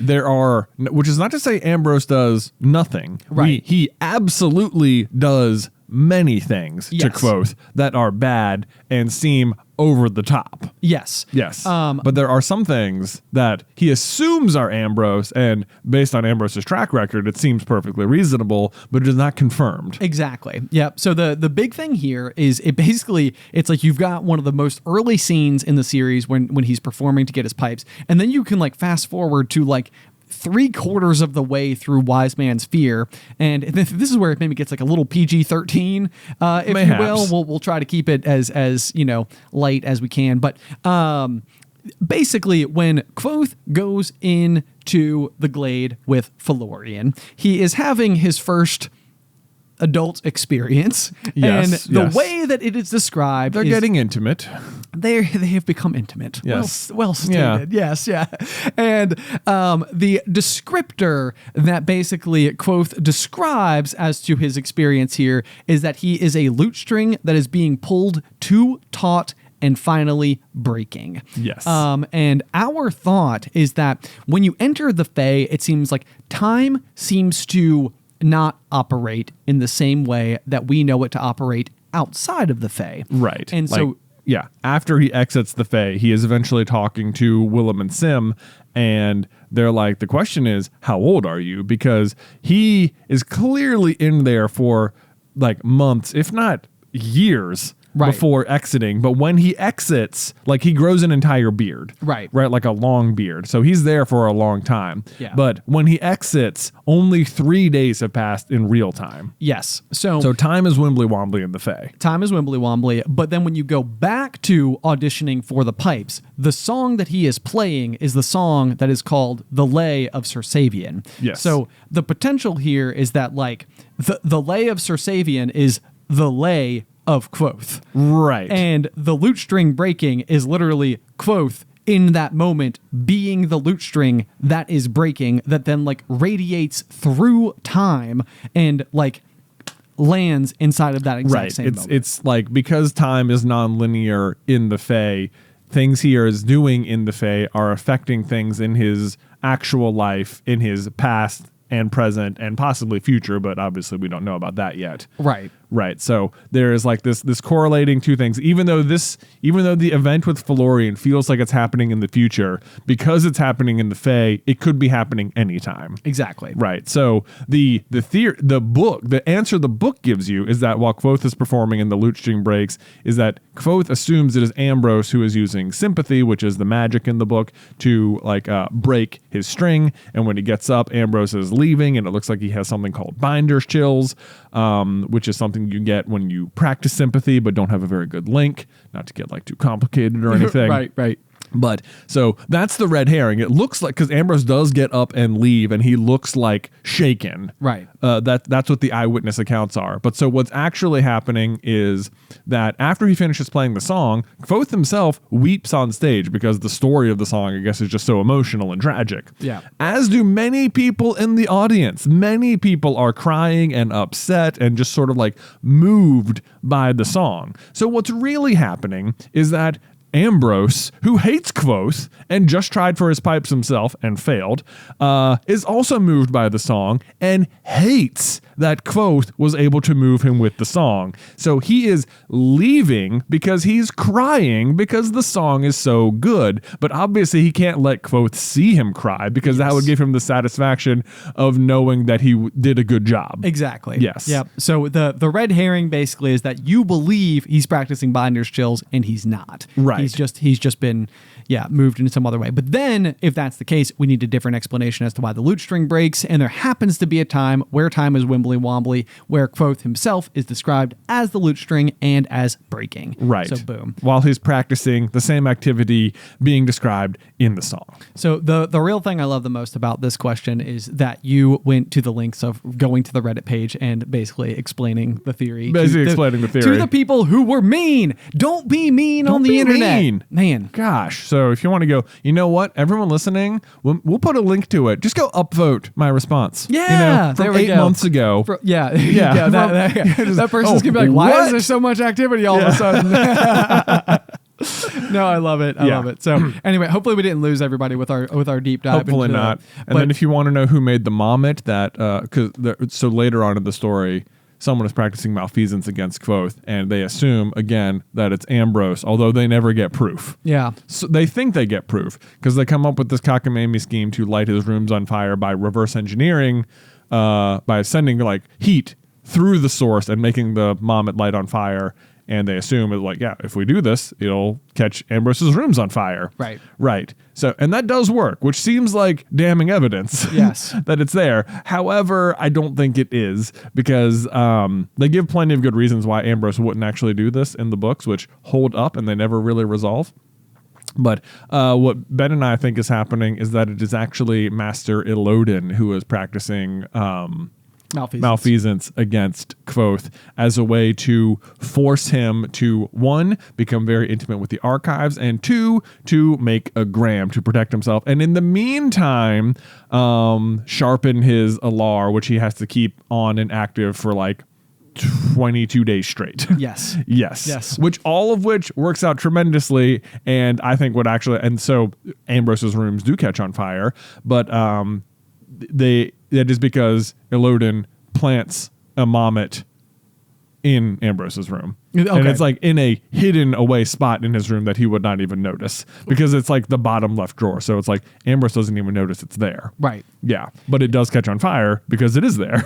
Exactly. Yeah. Yes. Yeah. But no, it's so, I don't know. It's like one of those things. Like I'm so worried, like, cause we could go on forever. It's like, if you get us started on Name of the Wind, then we just won't stop. I know. One of the other most common questions is like, are you guys going to do like a Name of the Wind read through podcast? And it's just like, I think it's like, I feel like I'm at like 48% convinced. I know. I'm like, it's definitely the project I would like to do most. Yeah, you know? Yeah. I think it would just be so much fun, because we could just go on and on and on. It's like a whole new untapped world. So in case you haven't read Name of the Wind, go and read Name of the Wind. Go read it. Jam packed. It is like one of the most carefully and meticulously written like stories from page 1 to page 1800. Yeah, and then you can join us in Purgatory in Waiting for the Doors of Stone, which may or may not ever come out. Exactly. But that's okay, because we're having a blast waiting. Precisely. Exactly. Precisely. That's there. You go. Yeah. All right. Well, let's see. We have 2 more questions here. The next one is from Sarai, and it says, on the popcorn side of things, what shows are you currently watching? And please elaborate. Oh, man. Okay, so I have 2. There's 2 things that I've been currently obsessed with. One of them has been the F1 Drive to Survive series on Netflix, which is, I have never liked F1 racing. I say that as if like I had an opinion about it. I never had an opinion about F1 racing. I don't think I ever really knew what it was, but it is such a well-made show and docuseries that like takes you through all of the various teams. But what I love the most about it is that like in sports or just anything really, it's not everybody's objective to be the winner. So when you get this like peek behind the curtain, you start to see like why it could be important for somebody to be trying to get like 7th place, how to them that is a victory, right? You know, so it's like you start to see like a better idea of like how everybody inside of an equation, like as much as they might want to win, they all have like their different driving forces. There's lots of cool narratives. It's just all like super fascinating. And I knew nothing about racing. I just had it recommended to me and was like, man, I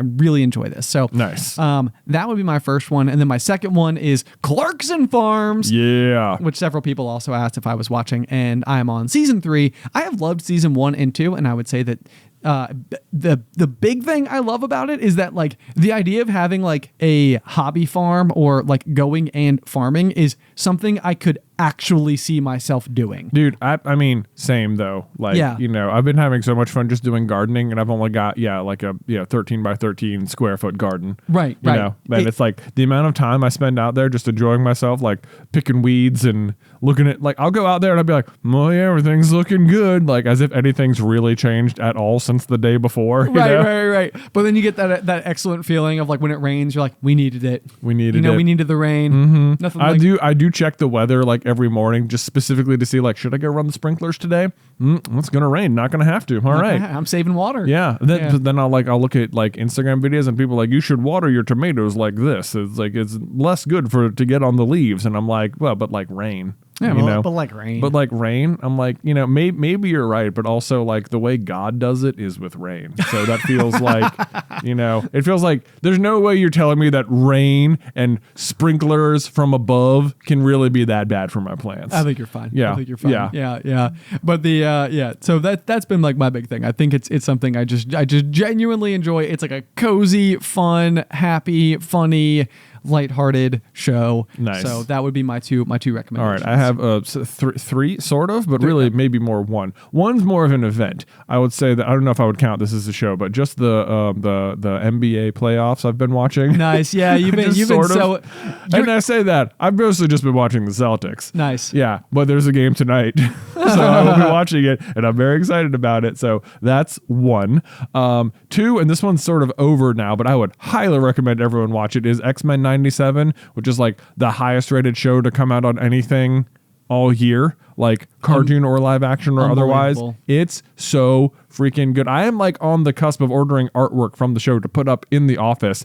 There is a specific moment from the show where Storm and Jean Grey have this exchange with each other where I think it's like everyone's favorite line, but they're like about to go into battle, and they say, "Make them mind your weather, sister." And she says, "And them weather your mind." And it's like, oh, whoever wrote that was just like, I got fire right here. Like that was epic. It was so good. And when they say to the show, then they just go, you know, kick butt, and it's like, it's so good. So X-Men 97, absolutely go watch it. So good. The other show I've been watching, just like on my own, like just very slowly, is Dragon Ball Z. Nice. Or Dragon Ball Z Kai, I should specify, because I'm sure people who are into it will want to delineate. Some people will say the only appropriate way to view the show is Dragon Ball Z. Okay. But if you don't know what they did for Dragon Ball Z Kai, it's the exact same story. They've just cut out all the filler episodes and just followed the manga. Okay. So it's like basically what was happening once upon a time is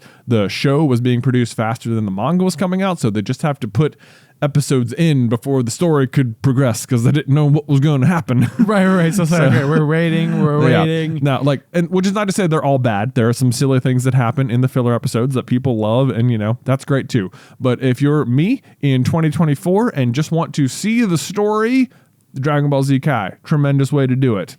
I can't. It is so hilarious to me how. I mean, I guess F1 and Celtics are like overlapping, like in like the world of sports. Just like you're just finding a sport to get into. Yeah. But I feel like otherwise our choices are so representative of our personalities a little bit. Yeah, which I love. Well, it's just like I feel like with Dragon Ball in particular, it's like it is a show that I am like 70% familiar with, but not because like when it was coming out, like when we were, or at least in America, like when we would have naturally watched, it was like middle school, high school time. Okay. And you'd have been watching it like on the weekly or daily even. I don't know how often it was coming out. Sure. And it seemed like some people were just like really into it. And then like it completely missed us. Like, right, it did. Yeah. I could have told you that the show existed, but I couldn't have told you even the name Goku, who was the main character. Right. You know, I couldn't have told you Super Saiyan, you know, like, which is the big power up or whatever. Yeah, but these are things that I feel like you've come to know in a way that like I feel like a lot of people around me also know all these things, and I'm like, when did you guys like learn? Exactly. You know? So this is like one of those things like I remember we had a game for the PlayStation 2 called Dragon Ball Z Budokai Tenkaichi 3. Yeah, of course. Exactly, which was a super fun title for it. I'm not sure why they had to have such a crazy title. But like in the act of having that game, which was a super fun fighting game, if you played through the campaign mode, you could sort of learn the story. Okay. And so like I got the gist of it, but it's like I never watched the anime. And I remember I went to college and I found some like, you know, just absolutely terrible third-party website that had them all listed out, and you could watch the episodes like, you know, parts at a time. Right. And I remember like it's one of those websites where you're watching it and you're like, I'm pretty sure I'm getting viruses on my computer at the same time. Yeah. It's like this cannot be good. Yeah. There's like 500 episodes, you know, so it's like it's free, but it's costing me one computer. It's free, but like, is it free? Yeah, kind of thing. So I think I watched up through like the Frieza saga, which was like the first big main villain, and then just sort of was like, you know what, not worth my time anymore. Too much left to do. I'm in college. I got other things I'm worried about. about. Right, yeah. But Or not worried about. But so then I learned about Dragon Ball Z Kai, which is like a relatively new release product, which is sort of like the streamlined story. And I'm like, you know what? I'm gonna do it. I'm gonna get it. I'm gonna get the whole story. I'm gonna get through it. I'm gonna finally have experienced it and fill in all the missing gaps. It'll be amazing. Like I know, because like I could have told you they fight Raditz, they fight Vegeta, they fight Frieza, Cell, Majin Buu. That's the general. Everything you just said went clean over my head. Exactly. I've heard of Frieza. You've heard of Frieza. Yeah. Frieza's the big one. That's Okay. the biggest arc of all of them. Okay. For sure. He is like the original big bad of Dragon Ball Z. Okay, Yeah. okay. Well, that makes me feel a little got bit better. that. You got that. And And it's I like- know Voldemort. Yeah, exactly. Right, you know Voldemort. Yeah. There's like, Super Saiyans. I know that Right, one. Yep, yep. Super Saiyans. And then there's like Super Saiyan 2 and Super Saiyan 3 and Super Saiyan 4. And like Yeah. they just keep getting stronger because that's how the show has to work. Or Is there a 9,000? Because I know there's that happens so early on. And like that's when Vegeta gets to the planet and he's like staring at I think it's at Goku. And they have these power readers that early on were like how you could gauge how powerful enemies were.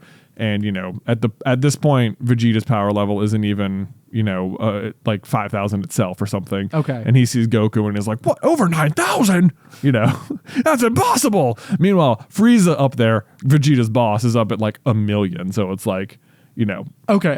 Yeah. So over 9,000 is not Over it's not as high as you thought. like they surpass 9,000. They leave that in the dust so quickly. Okay. So quickly. So that's not as big as I thought it was. They get there and they'll like look at some people and like their power level's only 300. Haha, Krillin, How terrible. embarrassing. How embarrassing. And they're like, who's that in the pod over there? 700? These things must be broken. And you're like, haha, Gohan's so much stronger than you think. And he's just like a 5-year-old kid. Wow. Yeah. Anyway, Anyway. Totally saying words that mean things to me. Exactly. So, yeah. But see, this is what I wanted to just have all the words. Now I'll have all the words. And you will always and have I'll get them. it. And I'll get it. Now I know the story. And if there's anything I know about you, you will never forget them. I knew most of it. Most of it's like, okay, I pretty much see where the story's going. And it's just like, now I'll be more informed. There you go. Now I'll get it. Now Okay. I will know the Dragon Ball Z. You will know it. I will know okay. it. One last question. Final question. is going to come from Mary. What's a challenge you're currently facing, and how are you overcoming it? What's a challenge I'm currently facing?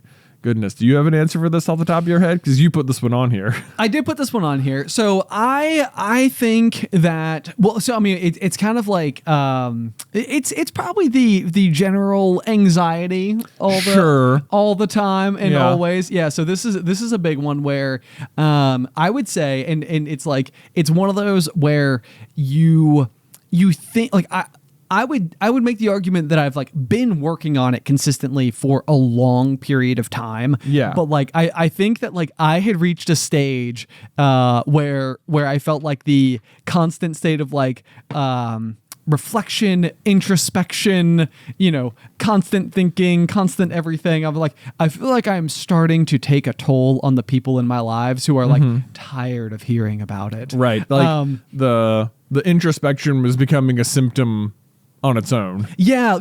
Like it's almost like one of those things where I think in the beginning I was learning like lots of really good things, and it was almost like going like freshly into like a world where you could like start turning things over and finding like lots of new stuff, and it was like, oh, this is so great. Oh my gosh, and now I know that about myself, and like that's so helpful, and now I'm better informed.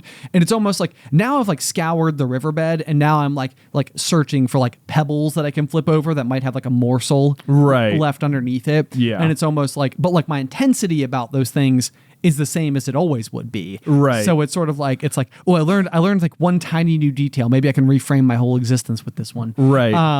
And so I think that was something where I was like, okay, I can start to feel the wear and tear on some of the people in my life. And it's like, maybe it's getting to the point where it's like, it needs to be like worked on a little bit. So despite the fact, we're always super open about like, therapy, mental health, like all that type of stuff. I think it's things that, are good to be open about, good for people to feel as a completely normal thing to, investigate and all the rest. But for me, it was almost like, okay, I feel like I need to like mix it up. I need to find like a new team. I need to find like a new group. I need to find like some answers to these things that can like sort of like help me move past it, like sort of like leave it as more of like a marker in the sand. Like, okay, I am now moving forward. So anyway, I've been putting a lot of effort into that objective. lately. That's been like a big thing where it's like I found like a whole group of new people that all of whom I'm working with on different aspects of it. I have the chief objective of trying to lessen this potential impact on the people around me. Mm-hmm. And I think it's working. Oh, good. Yeah, Glad to hear it. Yeah, so making some tremendous progress. But awesome. Never a bad time to like sort of like shake up your routine. So even if it's not in the world of mental health, but it's like why don't we go try something different? Yeah. All right, well, that's good. Like, go explore. Yeah, I'm trying to like not avoid giving an answer here. I would say like I'm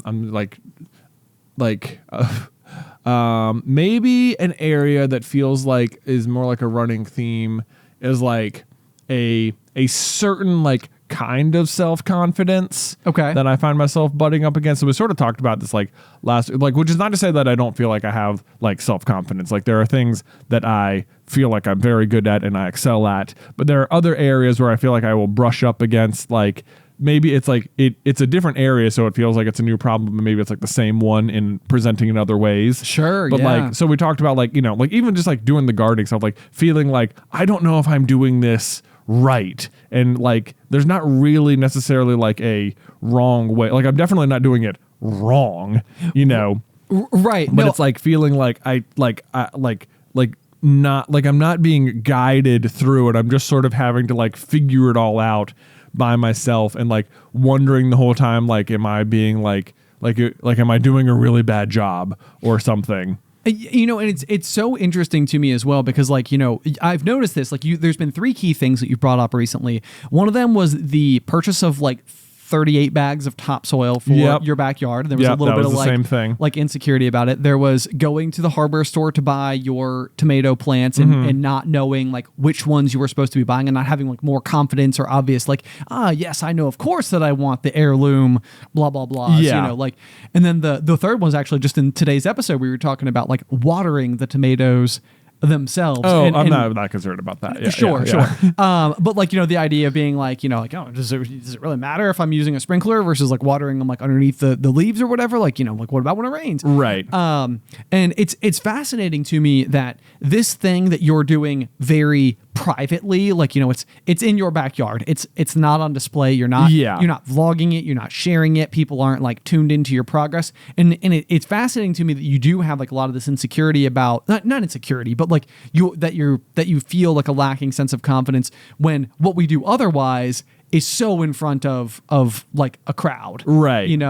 Like even the fact that like later in a couple of weeks from now we're going on tour where we're going to be like performing in front of people, and like like that I'm not concerned about. Right. Yeah. I can do that. That's my job. Right. So it's really fascinating because it almost feels like that's like an inner critic type thing versus like an outer critic. Yeah, it's like maybe that's more of the thing. It's more like the inner critic stuff. Like even I think the other areas that like popped to mind, which will sound stupid, is like, and I've talked about this before, is like planning like trips and stuff. Like I'm not good at doing it. Like at least like, which is not to say I don't think I can plan a good trip. I'm not good at like taking the initiative to like think about it and like actually do it, which then it's like, it makes me feel anxious when like, people will be like, oh yeah, I want to do these things on this date. And I would just be like, man, that's just like, I guess those are times I can't do anything now. And it's like, I don't know. Like it never feels like there's time to do it because there's always the next thing coming up. And it's like, I don't know. It never feels like it's worth planning something so far in advance when you already have so many things on the docket. Like I always want those things to run out so I can finally do something, but those things never run out. And it's like, that's clearly just the wrong way to think about it because this is just the nature of like life. And but then it's like the longer it continues not happening, the worse I feel I am at it, kind of thing. Right. No, and I know we've discussed this one before as well, and it is fascinating because you are so good at it. Like you hosted like a fire pit night for everybody the other night, and like we got out there and you had like a selection of bourbons laid out and a variety of like snacks and things for people to choose from. Right. And like it was just like all like so well put together, and it was like a fantastic evening. Right. Yeah. So yeah, we need more opportunity more of that for Jay to be planning Yep. adventures into the Yeah. horizon. Right. And then the other thing this I always feel stupid about is we've talked before, I play like Marvel Snap on my phone a bunch. Yeah, sure. And there was a couple of seasons there where I got like to the infinite rank and I was like, oh man, I'm like, this is great. But after the past like 2 or 3, I have not made it back. And then I feel so stupid. I'm like, why can't I do it? Like, and I feel like the closer you get to like the 100 mark, like the more in my head I get, and I'm like, what's the matter? Stop being dumb. Why are you stalling? You know, it's so interesting because the words that you have used to describe yourself in every single one of these is the words stupid and dumb. Oh. Neither of which are characteristics that are about you wasn't even picking up on that. Yeah, you would have said each of them several times. Okay. And like your intelligence is something that I think, like, for me, knowing you your whole life is like the number one thing you don't have to worry about. You have a lot of it. Well, thank you. You're welcome. Maybe that's why, I don't know. I guess maybe I fear being perceived or perceiving myself that way or something. Right. I mean, I think it's probably like anything else where it's like the sorting hat situation. It's like maybe it's something you value more than you realize. Maybe. You know? Yeah, I guess so. Could be that. I don't know. Embrace your inner Ravenclaw. Perhaps. All right. Well, I think that's all the questions we had. This is a very long episode of The Pop. A jumbo episode. we covered all sorts of stuff. I'll be so curious to see if people have made it all the way through, because we went some dips and turns, and we've covered things like, and all over the place. Just about every direction and spectrum of our life. So lots of good things. Thank you guys so much. I mean, we got like so many responses when we put out the question or the questionnaire for people to submit questions. Oh, I know. I was shocked. Same here. I mean, like, absolutely inundated. So many fantastic questions we weren't able to get to in today's episode. So just be sure to let us know. Do you guys like this format of show? Is it something you'd like to see more of in the future? Just be able to send any of your feedback any which way. Leave a comment. Email me at popcornculturepod@gmail.com. Send us a message on Patreon. Any of the things will work. But otherwise, until next time, Pop, pop.